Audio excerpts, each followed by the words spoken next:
Zionis Israel memperluas serangannya di wilayah tepi barat hingga memaksa ribuan warga Palestina meninggalkan rumah mereka dan juga mengungsi. Untuk mengetahui perkembangan situasi di tepi barat, kita akan terhubung dengan rekan kami ada Muhammad Hussein dari Kairo, Mesir. Selamat malam waktu Indonesia, Hussein. Apa alasan Israel sebenarnya mengungsi warga? Selamat siang waktu Kairo, Mbak Felicia. Ya, Hussein, sebenarnya apa alasan Israel mengusir warga Palestina dari tepi barat dengan memperluas serangan di wilayah itu, Hussein? Jadi memang sudah ada wacana untuk menganeksasi atau menggabungkan wilayah tepi barat ke wilayah pemukiman ilegal Israel yang ini sudah direncanakan sejak bertahun-tahun lalu, namun selalu terkendala.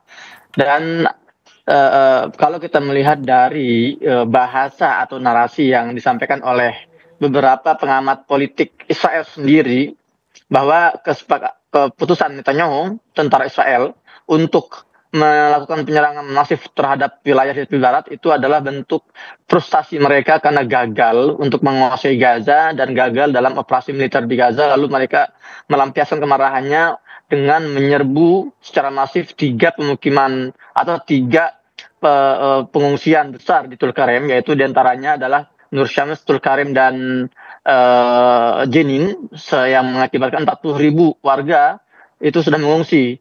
Dan tidak hanya mengusir, mereka juga melakukan pembantaian. Sejauh ini di Tulkarem sendiri sudah ada 12 warga Palestina yang dibunuh, di mana satu diantaranya anak-anak dan dua diantaranya wanita. Dan aksi operasi militer masif di tiga pengungsian di tepi barat ini sudah berlangsung memasuki pekan kelima.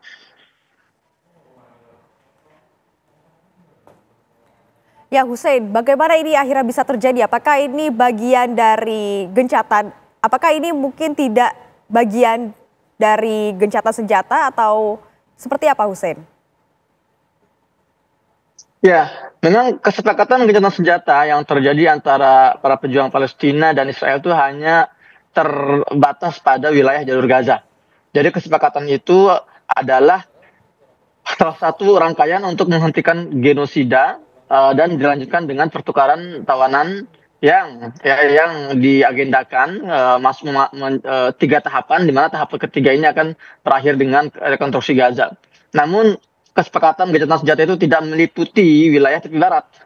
Itulah mengapa para analis baik Israel sendiri maupun orang-orang Palestina itu menganggap memang Netanyahu memanfaatkan kesepakatan gencatan senjata Gaza ini untuk mengalihkan serangan masifnya ke wilayah tepi barat yang memang tidak masuk dalam pembahasan di kesepakatan gencatan senjata.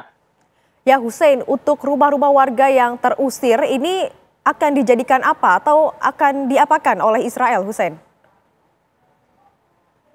Kalau kita melihat sejarah pengusiran masif di tahun 1948 dalam peristiwa Nakbah atau tahun 1967 dalam peristiwa Naksah, rumah-rumah warga yang sudah diusir ini akan diambil alih oleh otoritas Israel untuk kemudian ditawarkan ya kepada para pengungsi ilegal Yahudi yang mereka akan datangkan dari luar wilayah Palestina, dari wilayah Eropa, dari wilayah Amerika, dari wilayah Afrika, untuk menempati rumah-rumah warga Gaza yang sudah rumah warga Palestina yang sudah dikosongkan akibat pengusiran masif terhadap para penghuninya.